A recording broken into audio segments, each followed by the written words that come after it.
Europe's best food safety experts are joining forces to crack down on fraud.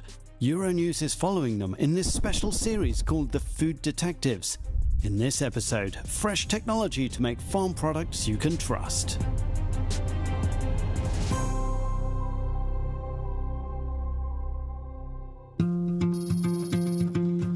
Rolling farmland and dairy cows happily grazing.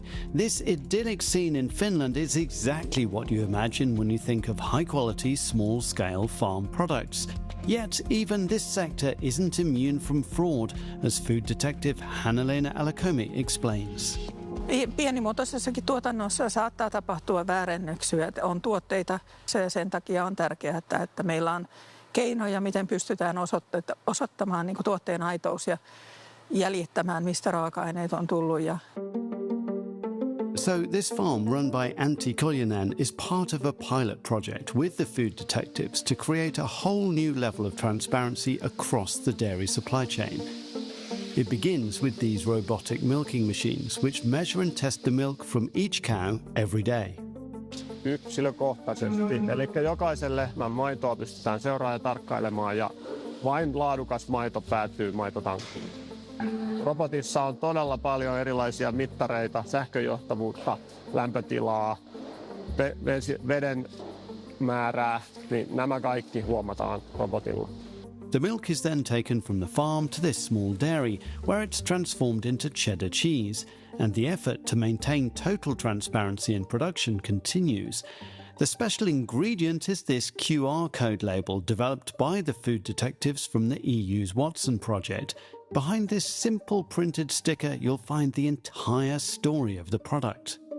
Tällä Watson-ratkaisulla niin me pystytään QR-koodin taakse, tämmöisen täkin taakse laittaa paljon enemmän tietoa yksityiskohtaisemmin, että miten nämä tuotteet on täällä minäkin päivänä valmistettu, mitkä ne eri vaiheet on ollut, missä kaikki eri raaka-aineet on tullut ja sitten vielä lisää vaikka videota ja nähdään, että miten se itse valmistusprosessi on mennyt.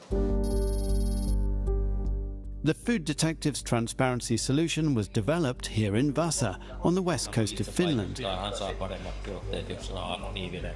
One of the key goals of this team is for small-scale producers to be able to easily deploy their total transparency solutions using well-known technology like QR codes, as Food Detective Sture Udd explains. Vad vi gör är egentligen en spännande kombination av att utnyttja standardteknologier som redan nog används, men få ihop ett system där du koncentrerar på att behärska informationen så att informationen kan utnyttjas av alla av en produkt. Producenten, logistiken, butiken, konsumenten och inkludera recyclingen. This microbrewery is pilot testing the QR code solution. It means that details like where the barley was harvested are now visible, details consumers didn't always have before, according to food detective Pekka Karhunen. Kuluttaja kiinnostaa, mistä raaka-aineet ovat, onko se todellakin lähituotettua ja ravintosisältö, onko siellä ehkä allergisoivia asioita. Tämän tyyppiset asiat kiinnostaa. Aitous on se, mikä halutaan varmistaa. This unique code also helps fight against imitation and fraud. Tai esimerkiksi tämä meidän olut on voittanut Suomen paras olut-palkinnon ja silloin voisin kuvitella, että moni kilpailija voisi niitä sen perusteella pyrkiä tuottamaan ja labeloimaan, merkitsemään tuotteet.